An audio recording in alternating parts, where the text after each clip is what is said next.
you're visiting Mysore and wondering where to eat, here is everything that we tried from Mysore. Starting with the iconic benne dosa at Hotel Vinayaka Mylari, the dosa was super soft, buttery, and perfect with the chutney. Next up was Tegu Mess for lunch. The place gets really crowded, but we managed to get a table and tried their mutton chops, ragi mudde, chili chicken, and a few other starters. It was good, but not a personal favorite. I would give it a 7 on 10. Next, we visited Malgudi coffee shop, and the first thing that stood out was the ambience.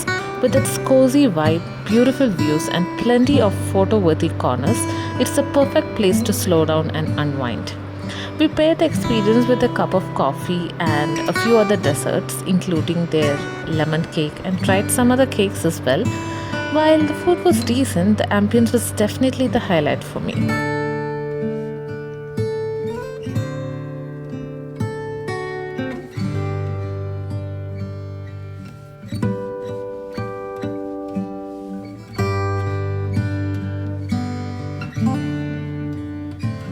One of my absolute favorites was Sapa Bakery.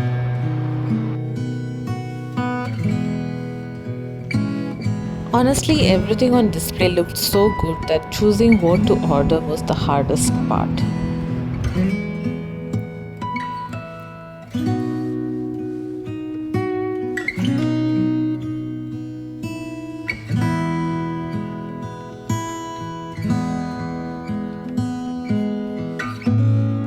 We tried the Berliner, mushroom toast, grilled sandwich, and pasta, and almost everything was excellent.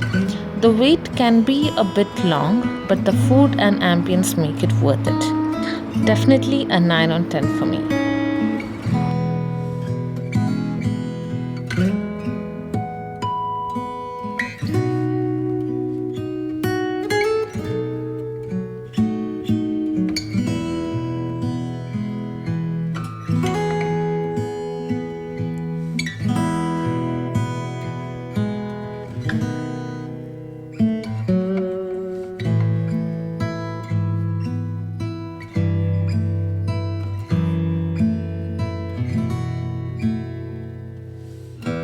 We also stopped by the Brahmin soda factory for their fruit salad, which was simple, refreshing, and perfect after all the heavy meals.